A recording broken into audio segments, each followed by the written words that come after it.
I love puzzles. James Cameron was inspired by a dream his mother had long before he wrote Avatar. She had dreamed of a 3.6-meter tall blue woman, and James Cameron thought it was quite a cool image. In 1976 or 1977 he wrote his first screenplay, a science fiction film that took place on several planets.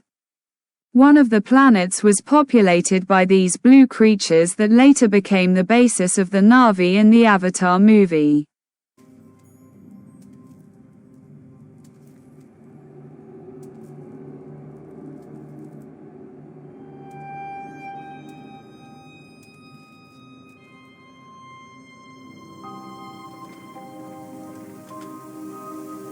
My beautiful daughter. Hi, Ma. I'm so happy to see you. In May of 1984 at the Monroe Institute, I had been training with Bob for almost 14 months, learning to control my out-of-body experiences.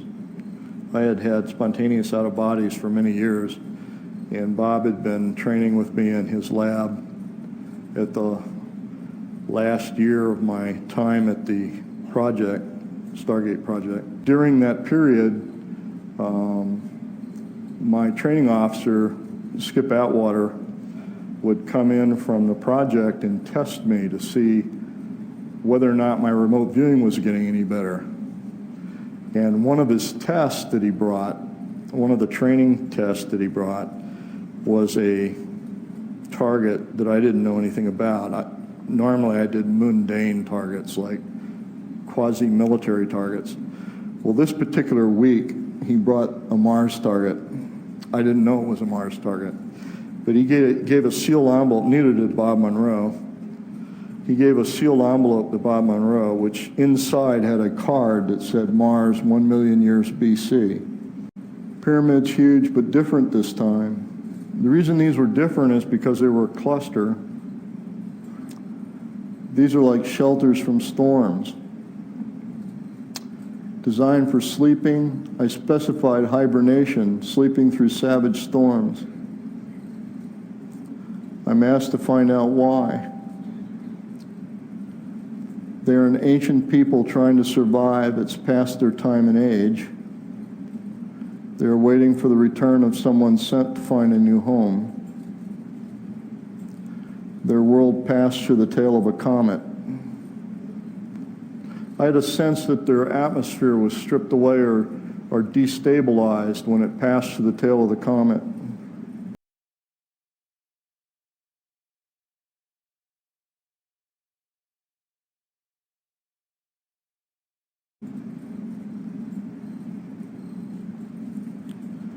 This is an old fort. Now, what's interesting about the old fort, and it's something most people don't recognize, this is actually a pyramid. That's one side, that's the other side, that's the other side. The tip is missing off the top and it's hollow. I don't know if you can see that. Kind of interesting, isn't it? They call it the old fort. It's always referred to as the old fort. But that's a pyramid that's been tipped off. The tip's been taken off. That's a grouping of pyramids. And that's a building, or what's left of a building on a sort of a plateau. And that's the drawing I did of the larger beings.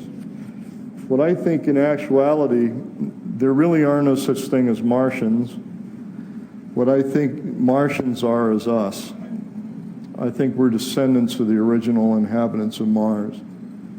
And we're the ones that never went back.